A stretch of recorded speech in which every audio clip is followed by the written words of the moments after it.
Welcome to the Bayou City Soccer Podcast. Whether inside or outside the loop, we are talking everything soccer in Houston. Y'all ready? Let's get it. Welcome back to another episode of the Orange Talk here for Bayou City Soccer Podcast. We're diving deep into the heart of Houston soccer, and today we got a special guest joining us today, Houston Dynamo midfielder Duane Holmes. Duane, thank you for joining us today. No problem. Thanks for having me. You joined the Dynamo, I guess, mid-March. You were recovering from an injury at that time. What was that recovery process like, and how did it impact your ability to integrate into the squad? Yeah, it was frustrating. I'm sure Pat and Asher have already said, and Ben, that everything was agreed, and I'd said that I was going to play one more game for Preston, and then obviously football happens, and I end up breaking my leg. But the club was still good enough to bring me here, and the rehab program was fine. It took a little bit longer than we expected, but yeah, it was fine. Integrated into the squad fairly easily. The guys are great, so everyone made that very easy.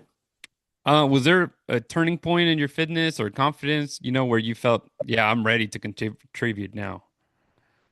Yeah, I mean, I was probably trying to get back too quick. I was training through pain and things like that, and you can't fool the professionals here. They could see that I weren't at 100%, and they wanted me to wait, which is probably the best thing to do. And now I'm back, and I'm fully available, and I feel like I'm starting to show glimpses of what I'm about. When obviously your transition to Houston, moving from England to Houston, is a big change, not just in football, but in lifestyle. How has that adjustment been for you, both on and off the pitch, Duane? Yeah, it makes such a difference waking up to the sun.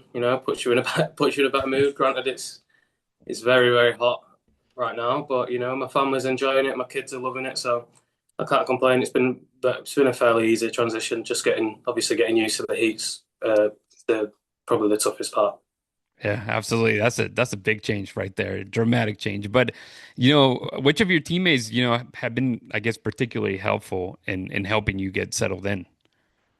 When I first came and I was injured, I spent a lot of time with Lawrence. I was doing rehab with him, and I think I joked on an interview before, having to race that guy when you're coming back from an injury is not great. But yeah, all the lads have been great, to be fair. But I spent a lot of time with Lawrence, and then obviously you got the English boys, Bondi and T, which obviously helps. But the lads have been great. I'm trying to up my Spanish so I can partake in conversations with everyone. But the lads, they try and obviously involve me as much as they can. You spent large part, if not all, your career in England, most recently with Preston North End. What lessons or experiences from the championship, have you brought with you to MLS? I feel like I've brought the sort of a leadership with me on the pitch. I think I don't really talk much in the changing room or and things like that before the game. But I'd like to think that when I'm on the pitch, I try and lead by example. We work hard, we fight, and we ultimately give everything that we have for the shirt, and that's all you can ask of yourself and your teammates. So I'm trying to bring that with me. And the championship's known for its intensity and a grueling schedule. How does that compare to the style and rhythm of MLS games? Yeah, I mean, the championship is very relentless. I mean, you're Saturday, Tuesday, Saturday, pretty much the whole season. So it's very physically demanding and mentally demanding. But you don't have to deal with the 4-hour planes, the time changes, the differences in weather. This league's got its own challenges, and I think the biggest difference I've noticed is the pace of the games towards, especially like the last 15 minutes. The game gets stretched, and people are all out attack, and it's entertaining, but it's very tough when you're out there on a pitch. I just wanted to ask you a little bit about the U.S. national team. Obviously, you've got an opportunity to represent them, but how did that experience, that international experience, shape you as a player, just having that? Yeah, I mean, I never played for any of the teams growing up, and then we had a really good year at Derby, and I think I've told this to Brian Segura at American Soccer Now. Like, I got a phone call when I was in the cinema with my now wife, and I actually like half hung up the phone, thinking like someone was joking with me, and then it turned out it was Greg, and obviously ended up going to the camp, and it was just an amazing experience for me, you know. First time called up, just taking it all in, and unfortunately it ended in an injury. But you know that was always something that I wanted to achieve, and I'm very proud that I got that chance. And obviously, it's been a while since that called up, but now since then, do you still play or push yourself kind of to stay in that talk, even if it's something that is not as easy? But is that something having a little tiny taste, does that kind of push you to try to get another shot at it, if that makes sense?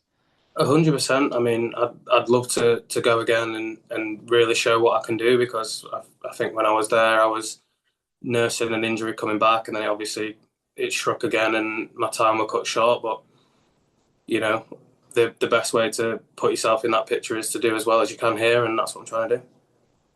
All right, talking about the Dynamo recent form in Austin last weekend, the team, was down 2-0 at halftime, came back to draw 2-2.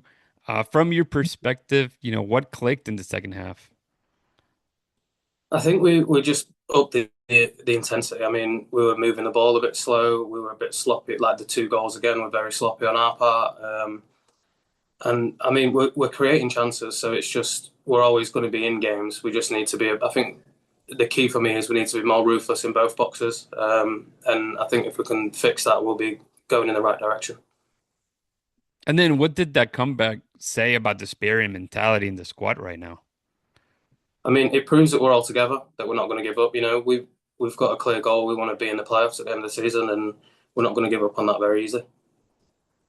And now focus changes to Vancouver. That's the next road trip for you guys. Currently, they're the top team on the West. What do you think the Dynamo need to do well to get a positive result there, which is obviously a difficult place to play? I think for me, the biggest point is we need to believe in ourselves and we need to be ruthless in both boxes, like I said, because I've got full faith that we can go there and get a result, and hopefully we can go and prove people wrong because I'm sure everyone's writing us off already. And personally, how do you approach matches like that? Get that extra, or is there an extra motivation when you're going against the leaders of the conference? No extra motivation. I think we should look at every game the same. We want to win, and anyone who's in front of us, we think we can beat. So it doesn't matter if or bottom. Then chemistry and squad building, you being one of the guys that come in, but this season there's been quite a few new faces in the Dynamo squad. From your view, how is this team chemistry developing? I think we're getting there. Like I say, I think it's just sloppy individual errors that are costing us points at the minute. And if, like I say, if we can cut them out and be more ruthless in both boxes, I think we'll be fine. Um, in terms of the team chemistry, I think the lads are together. We're together with the staff, and the attitude at Austin proved that. And I mean, we've seen you kind of play different positions throughout your time here with Houston, but are there any partnerships or on-field connections that have stood out to you so far? For me personally, Hmm. I mean, maybe probably with Jack because I know that when I'm making the runs, he wants to be the one to make them passes and things like that. But you know, we're all on the pitch to do our jobs, and we all work together as a team. So Okay. And we're heading towards the end of your time here with us, but I wanted to ask you just a little bit of your life here in Houston. How have you enjoyed living in Houston so far? Any favorite spots you've discovered thus far? I know it's hot out there. oh yeah, it's hot. It's hot. I mean, yeah, we're in Pearland, nice and quiet for the kids, and you know, my family's enjoying it, and you know, I just spend my free time probably bouncing around different soft plays and splash pads and things like that. But like I say, it's just a nice change of pace and a nice change of lifestyle for me and the family, and we're really enjoying ourselves. You get used to driving, right? You have to drive everywhere here. He Oh does yeah, that. I'm on the Uh, wrong side of the road. I was gonna ask you maybe local places, but you kind of mentioned it. But is there anything maybe? Do you have a list of like must check out places? Have you hit the major ones? Everybody goes to NASA, the zoo. Is there anything else on your list that you're really looking forward to doing? I mean, my son would live in the zoo if it was possible. Um, no, like I say, we just spend our time bouncing around different soft plays. So I'd say there's a really good one called Kids Empire. It's great, good fun. I guess your family and your kids take a lot of your time, but away from football, what hobbies or interests keep you busy? I like gaming. I mean, it's nice to just get away from football a little bit. And when I'm back in the UK, I tend to go fishing a fair bit. Leave my phone at home, go fishing for a couple of days, and in my tent, and no one can talk to me. And there's no social media, there's no football, there's no, it's just me chilling out. So in a couple of years, hopefully when my son's older, that'll be something that we can do together. Absolutely. There's some good places to fish around here too as well. So Oh maybe yeah. when it gets a little cooler. But my final question to you is going to be that maybe something the Dynamo fans may be surprised to learn about you, but maybe fishing. Is there anything else? Um, no,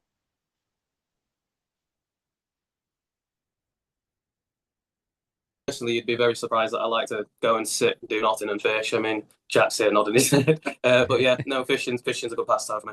All right. And just to finish it off, any words you may have for the Houston Dynamo fans as you guys head into this final stretch of the season. Yeah, be stick with us. We need you. And we're all working as hard as we can to get into the postseason and bring some success. Well, thank you once again, Dwayne, for sitting and chatting with us today. Thank you very much. And that's a wrap. Today's conversation with Duane Holmes. Big thanks to him for his time during a crucial part of the season. If you're backing the Houston Dynamo, this next few matches are massive. Don't miss a moment. You've been listening to Orange Talk from Bayou City Soccer, where Houston soccer lives.